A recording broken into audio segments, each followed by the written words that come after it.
Hello friends, welcome to WiFi study changing the way of learning. सभी का हार्दिक अभिनंदन है WiFi study education YouTube channel पर। दोस्तों, कैसे हो सब लोग? आप सबको राम राम मेरे दोस्तों, सभी को राम राम मेरे मित्रों। उम्मीद करता हूँ आपकी पढ़ाई सभी अच्छी चल रही होगी, सभी विद्यार्थियों की, और बढ़िया तरीके से आप पढ़ रहे होंगे। और मित्रों, आपके पुलिस और पटवार में एक टॉपिक है सामाजिक आर्थिक विकास इंडिया जीके का, जो है उस पार्ट में है, और एक महिला और बाल अपराध। तो इस पार्ट में आज अपन आगे बढ़ रहे हैं मेरे दोस्तों। और इसी क्रम में अगर मैं आगे की बात करूं तो आज अपन पढ़ेंगे महिलाओं से संबंधित संस्था। महिलाओं से संबंधित संस्था, महिलाओं से संबंधित संस्था। आज अपन बात करेंगे महिलाओं से संबंधित संस्था। इनकी बात करेंगे तो सबसे पहले मित्रों अपन बात करेंगे जैसे राष्ट्रीय महिला आयोग की। राष्ट्रीय महिला आयोग, राष्ट्रीय महिला आयोग। राष्ट्रीय महिला आयोग की अगर मैं आपके सामने चर्चा करूं तो सबसे पहले यह एक गैर संवैधानिक संस्था है। गैर संवैधानिक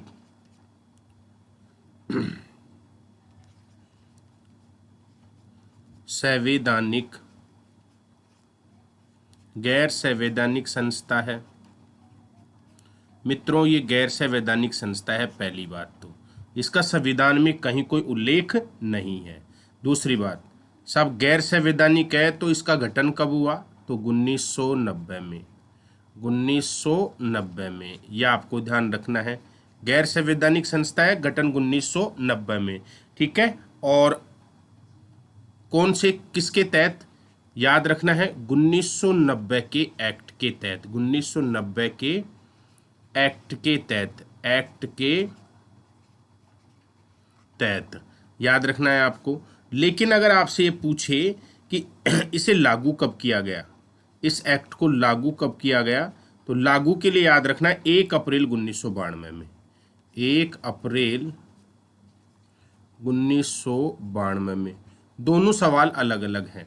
आपसे पूछे राष्ट्रीय महिला आयोग की स्थापना कौन से एक्ट के तहत हुई है, तो याद रखना 1990 के एक्ट के तहत। और ये कब लागू हुआ है 1990 का एक्ट? 1 अप्रैल 1992 में। तो महिला आयोग कब बन गया था? 1 अप्रैल 1992 में। ये आपको ध्यान रखना है। अगर मैं इसकी सदस्य संख्या बात करूं तो इसमें टोटल सदस्य होते हैं 7। टोटल सदस्य कितने होते हैं? 7। 7 सदस्यों की बात करूं तो एक होता है इसमें अध्यक्ष,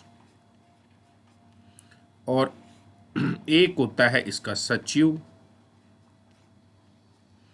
और 5 होते हैं इसमें अन्य सदस्य। 5 इसमें अन्य सदस्य, 5 इसमें होते हैं अन्य सदस्य। याद रखना है। ठीक है। 5 में याद रखना है, एक इसमें एससी का अनिवार्य है, एक इसमें एसटी का सदस्य अनिवार्य है। ये दोनों सदस्य इसमें क्या है? अनिवार्य हैं। ये कंपलसरी है, ये कंपलसरी है। एक इसमें एससी का होना चाहिए, एक इसमें एसटी का होना चाहिए। ये आपको ध्यान रखना है। क्लियर है? कार्यकाल, इनका कार्यकाल कितना होता है? तो कार्यकाल होता है 3 वर्ष का। ये कितने वर्ष के लिए बनाए जाते हैं? 3 वर्ष के लिए बनाए जाते हैं। ये आपको ध्यान रखना है। और केंद्र सरकार इनको पहले भी हटा सकती है। केंद्र सरकार, कोई प्रतिबंध, केंद्र सरकार इन्हें कार्यकाल से पहले भी हटा सकती है। कार्यकाल से पहले भी हटा सकती है। पहले भी क्या कर सकती है? हटा सकती है। केंद्र सरकार इसे कार्यकाल से पहले भी क्या कर सकती है? हटा सकती है। ये आपको ध्यान रखनी है। क्लियर है इसका? तो अगर आपसे पूछे कि राष्ट्रीय महिला आयोग के जो सदस्य होते हैं उन सदस्यों का कार्यकाल कितना वर्ष का होता है, तो आपका जवाब होना चाहिए 3 वर्ष का। क्या इनको समय से पहले हटाया जा सकता है? बिल्कुल हटाया जा सकता है। क्लियर है, ये आपको ध्यान रखना है। चलो आगे। अब कार्य क्या है इनका, उद्देश्य क्या है इसका? उद्देश्य है महिलाओं की रक्षा करना, महिलाओं की रक्षा करना। इसका उद्देश्य है महिलाओं की रक्षा करना, यह आपको ध्यान रखना है। अब कुछ इससे संबंधित कुछ विशेष चीजें हैं, उनकी अपन बात कर लेते हैं। राष्ट्रीय महिला आयोग से संबंधित कुछ महत्वपूर्ण जो फैक्ट हैं उन फैक्ट को देख लेते हैं, या फैक्ट से आपसे क्वेश्चन पूछा जा सकता है। समझ में है ना? तो पहली बात तो याद रखना है कि इस आयोग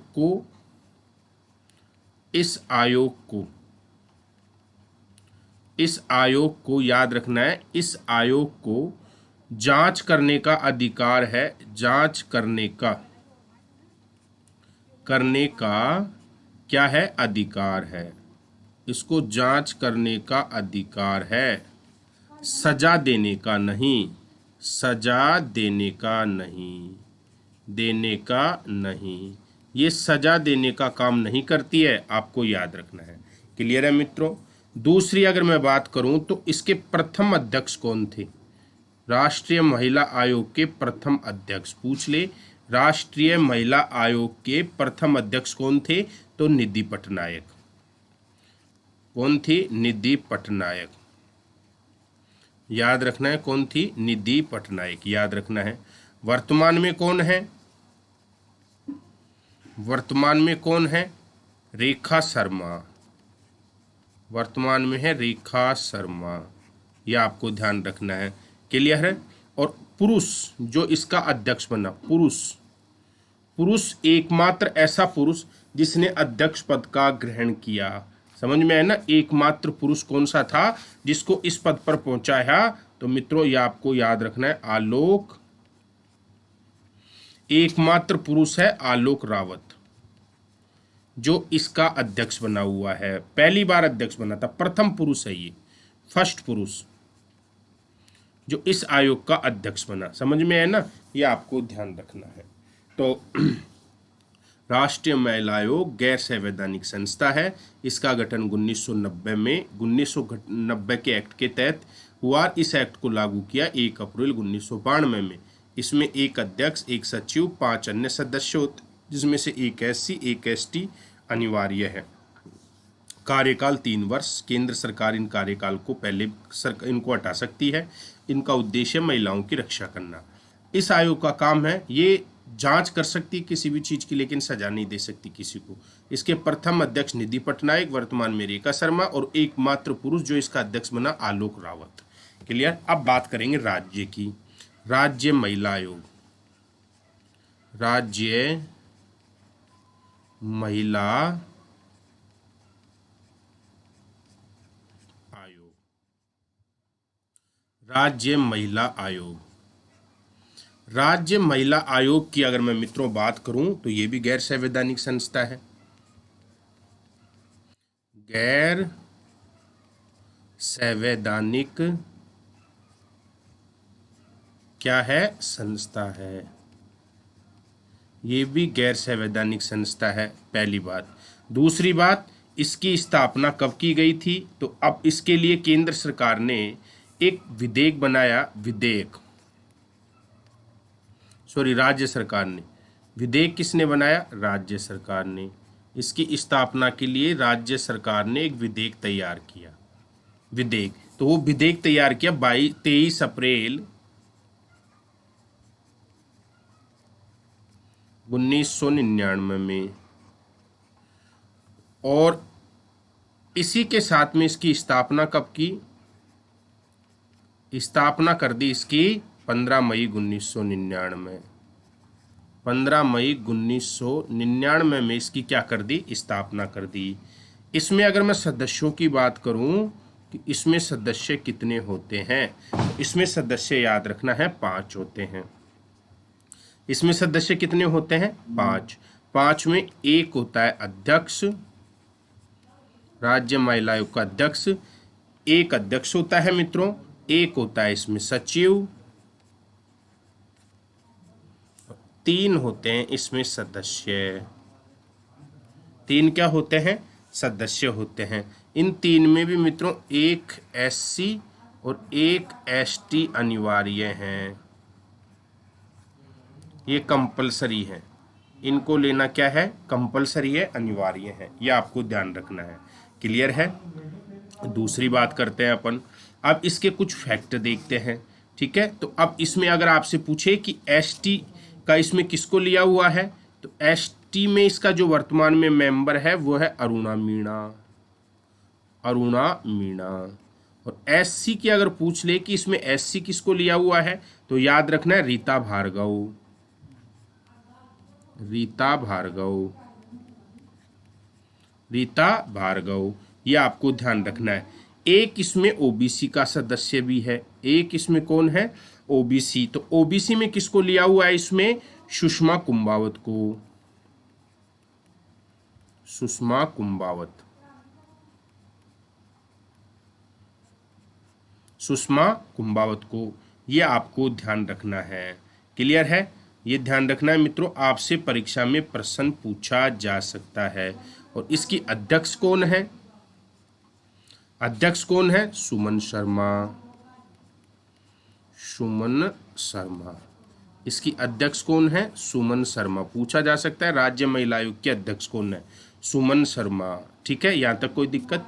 और ये भी क्या करता है, जांच कर सकती है, सजा देने का प्रावधान इसको नहीं है, ये भी आपको ध्यान रखना है। और इसका कार्य क्षेत्र कहाँ होगा, राज्य महिला आयोग का कार्य क्षेत्र, तो कार्य क्षेत्र केवल राजस्थान होगा, केवल राजस्थान, राजस्थान से बाहर इसका कार्य क्षेत्र नहीं होगा, ये आपको ध्यान रखना है। अब इसके कुछ फैक्ट देखते हैं दोस्तों अपन। फैक्टों में बात करूं तो पहला, प्रथम अध्यक्ष,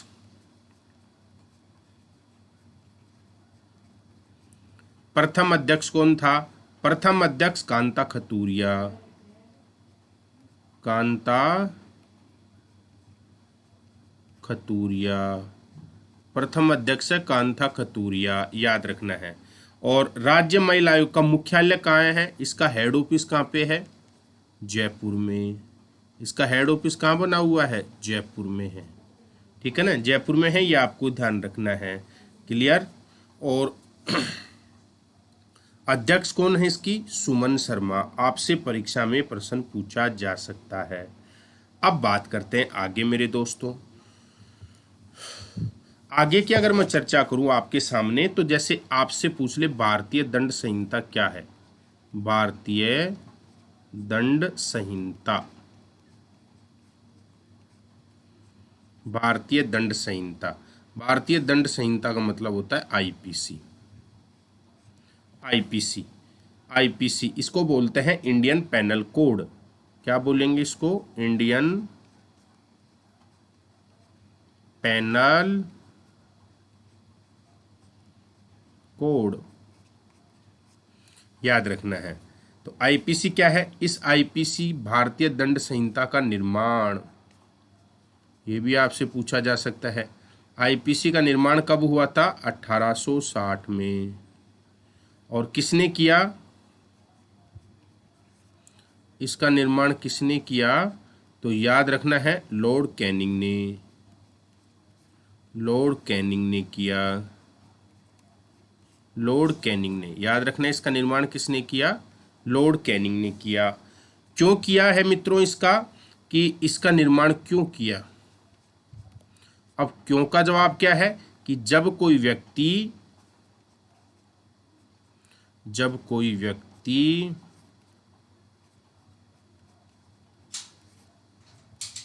जब कोई व्यक्ति किसी भी प्रकार का, किसी भी प्रकार का, जब कोई व्यक्ति किसी भी प्रकार का अपराध, जब कोई व्यक्ति किसी प्रकार का अपराध करता है, तो उस अपराध की सजा के, उस अपराध की सजा के प्रावधान जिसमें बनाए गए जिसमें बनाए गए बनाए गए जिसमें बनाए गए उसी का नाम क्या रखा गया? आईपीसी। उसी का नाम क्या रखा गया? आईपीसी। ये आपको ध्यान रखना है। क्लियर है? तो जैसे कोई अपराध करता है और उस अपराध को रोकने के लिए या उसमें उस अपराध की सजा के प्रावधान जिसमें बनाए गए वो होती है आईपीसी। याद रखना, आईपीसी भारतीय सेना पर लागू नहीं, ये भारतीय सेना पर लागू नहीं होती है। मित्रों, आपको याद रखना है, आईपीसी भारतीय सेना पर लागू नहीं होती। आपसे पूछा जा सकता है क्या आईपीसी भारतीय सेना पर लागू होती है? तो आपका जवाब होना चाहिए नहीं, ये भारतीय सेना पर लागू नहीं होती है। ये आपको ध्यान रखना है। इससे आगे अगर मैं चर्चा करूं आपके सामने, अगली बात करें अपन इसी में, तो महिला अपराध से संबंधित कुछ और एक्ट है, जैसे गर्भावस्था अधिनियम। गर्भावस्था अधिनियम अधिनियम गर्भ अवस्था अधिनियम। अगला एक्ट आपका गर्भ अवस्था अधिनियम। गर्भ अवस्था अधिनियम की अगर मैं बात करूं तो इसके कुछ देखते हैं, जैसे मेडिकल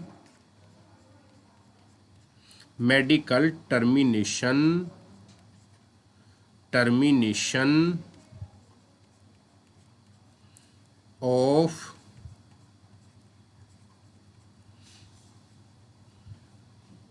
प्रेगनेंसी एक्ट 1971। क्लियर है? तो medical termination of pregnancy act 1971। पहली बात तो यहीं से क्वेश्चन पूछ ले कि साहब medical termination of pregnancy act कब बना? तो आपको याद रखना है ये बना है 1971 के तहत। ये आपको ध्यान रखना है। क्लियर? इस एक्ट में क्या किया गया है? इस एक्ट में बताया गया है कि विशेष परिस्थिति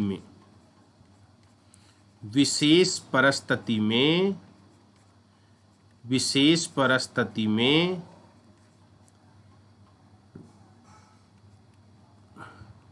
गर्भपात करवाया जा सकता है। गर्भपात करवा सकते हैं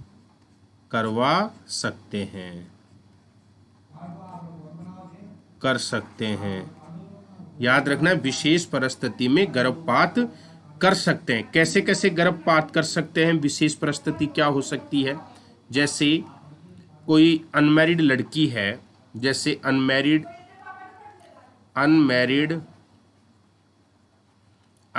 गर्ल, कोई भी अनमैरिड लड़की है और उसके साथ में बलात्कार हुआ, उसके साथ में क्या हुआ? बलात्कार हुआ। तो और बलात्कार से वो गर्भवती हो गई, तो इस कंडीशंस में गर्भपात करवा सकते हैं।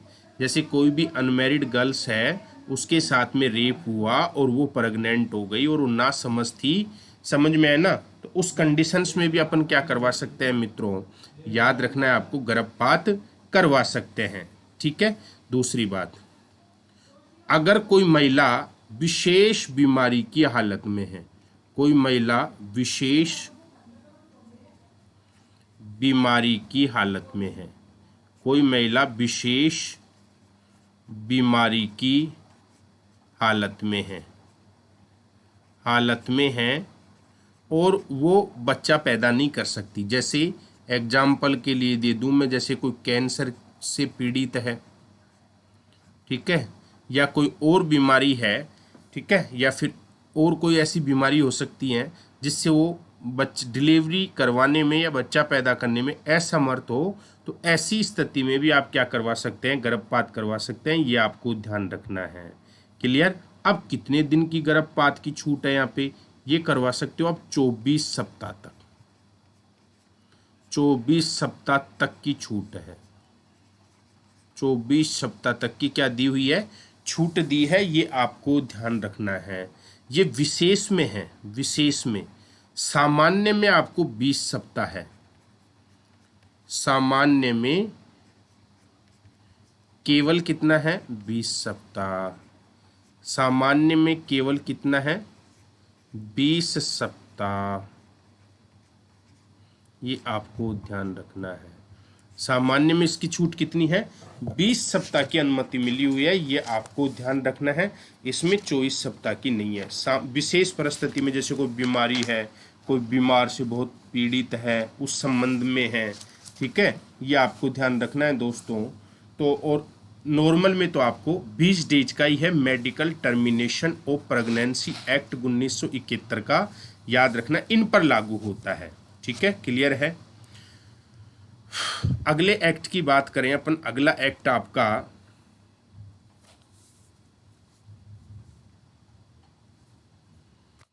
दहेज निरोधक कानून। दहेज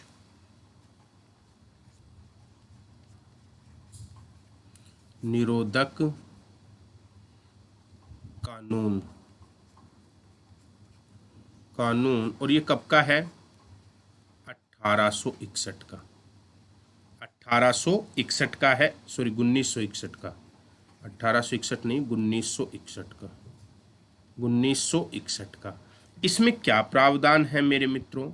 इसमें दहेज के लिए, अगर आप जैसे दहेज की अगर बात करें तो इसमें दहेज संबंधी कानून बनता है।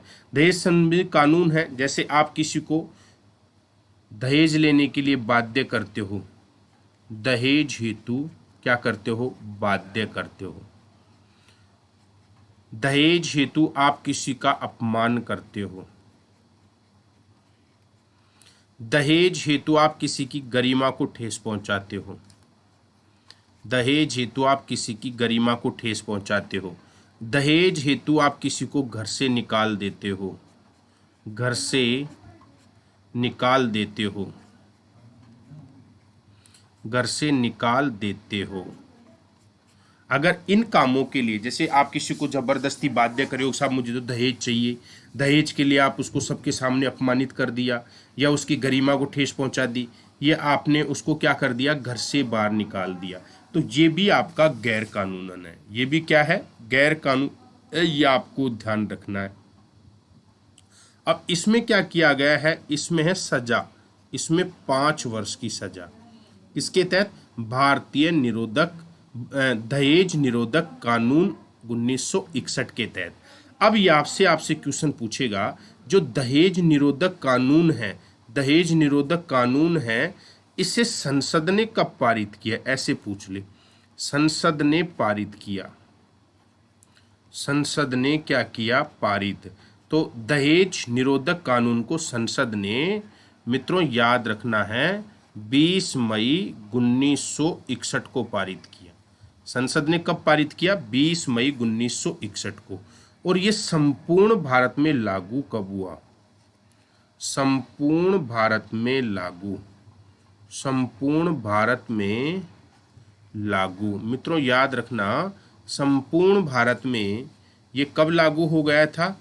1 जून 1961 को। संपूर्ण भारत में लागू हो गया 1 जून 1961 को। याद रखना है, इसको संसद ने पारित किया 20 मई 1961 को, और ये संपूर्ण भारत में लागू हो गया 1 जून 1961 को। मित्रों आपको पता है, दहेज हमारे समाज में एक अभिशाप बन चुका है। इसके कारण आए दिन आपको बहुत सारे केसेस देखने को मिलते हैं। किसी को जला देते हैं, किसी को घर से निकाल देते हैं, समझ में ना, परिवार बिगड़ जाते हैं, बिखी बनी बनाई जो गृहस्थी है वो नष्ट हो जाती है, समाप्त हो जाती है। तो एक अभिशाप है हमारे समाज में। भारतीय सरकार ने इसको दूर करने के लिए एक संसद में विधेयक रखा, जो 20 मई 1961 को पारित हुआ और संपूर्ण राजस्थान में 1 जून 1961 को लागू कर दिया, जिसका नाम है दहेज निरोधक कानून। अब दहेज अशिक्षा के कारण भी अपन ऐसा कर सकते हैं, समझ में है ना भाई, अशिक्षा के कारण भी ऐसा कर सकते हैं। और किसी की कर्जा हो, ऋण मुक्ति के कारण भी अपन ऐसा करते हैं कि भाई बच्चे की शादी में पैसा आ जाएगा तो कर्जा उतर जाएगा, इसलिए भी अपन ऐसा कर सकते हैं। ठीक है, तो बहुत सारी चीज़ें हैं इसकी, तो ये आपको ध्यान रखना है। तो ये दहेज निरोधक कानून 1961, ये आपको ध्यान रखना है मित्रों, आपसे परीक्षा में पूछा जा सकता है। क्लियर? चले आगे। अब याद रखना है, अगले की बात करेंगे तो यहाँ पे क्या किया गया है, यहाँ पे हमारे राजस्थान सरकार द्वारा महिला उत्पीड़न एवं दहेज जैसे विवादों को निपटाने के लिए, नोट, राजस्थान सरकार ने दहेज जैसे मामलों को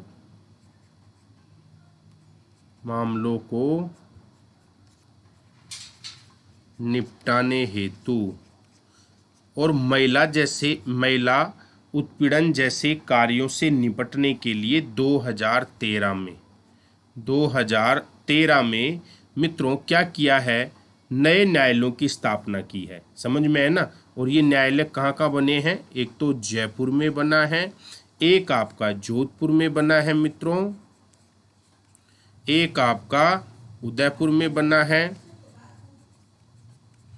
एक आपका अजमेर में बना है, और एक आपका भरतपुर में बना है। तो हमारी राजस्थान सरकार ने महिला उत्पीड़न से संबंधित मामले प्लस दहेज जैसे मामलों को जड़ से खत्म करने के लिए या इनसे निपटने के लिए जो मामले चल रहे हैं 2013 में निम्न न्यायालयों की स्थापना कर दी है। जयपुर में न्यायालय बन गया, जोधपुर में, उदयपुर में, अजमेर में और भरतपुर में। याद रखना है। तो कितने न्यायालय बने हैं? टोटल 5।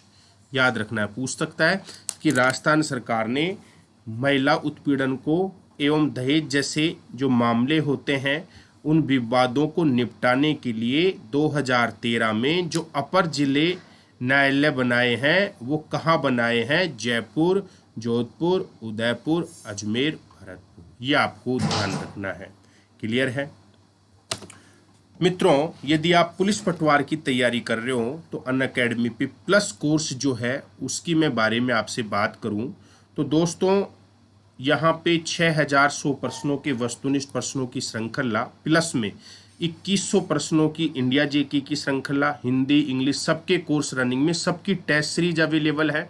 तो अगर आप 3-4 महीने जुड़ के तैयारी करते हो हमारे साथ में तो सारी तो टेस्ट सीरीज, ये मान के चलो 3-4 महीने बेहतरीन आपको टेस्ट सीरीज का मौका मिल रहा है। ठीक है, और अच्छा डिटेल कोर्स पढ़ने का मौका मिल रहा है। तो आप RPSC Unacademy learning app download करना, सेलेक्ट योर गोल में आरपीएससी सेलेक्ट करना और यहाँ पे आप 3 महीने का कोर्स लो 3 महीने का कोर्स ले लो। 3 महीने में कंप्लीट आपको test series, complete detail course आपको देखने को मिलेगा।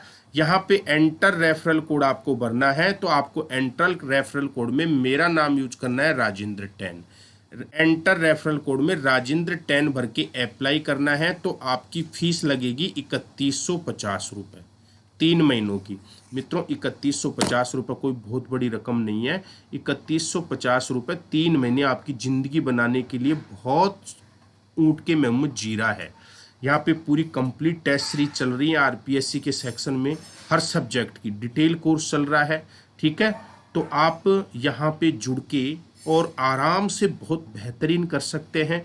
आरएस फाउंडेशन का कोर्स शुरू कर रहे हैं यहाँ पे, तो आरएस फाउंडेशन की क्लास भी आप ले सकते हैं। अगर आप आरएस फाउंडेशन के लिए जुड़ते हैं तो मित्रों 2 साल के लिए जुड़ना है, क्योंकि आरएस फाउंडेशन जिसमें प्री होगा, मेंस होगा, उसकी 2 साल के लिए जुड़ना है। और यदि आप पुलिस पटवार के लिए जुड़ते हो तो आपको 3 महीने के लिए जुड़ जाओ। 3150 रुपये कोई बहुत बड़ी रकम नहीं है। और 2100 प्रश्नों की श्रृंखला मैं 15 तारीख से शुरू कर रहा हूँ। तो मित्रों आप अपना एनरोल करवा के अपनी सीट को निश्चित कर लो। ठीक है, और पढ़ाई का आनंद लो। बाकी का पार्ट अपन कल की क्लास में करेंगे। रेफरल कोड में आपको रखना है राजेंद्र 10 यूज करना है मित्रों। ठीक है, बाय बाय, टेक केयर।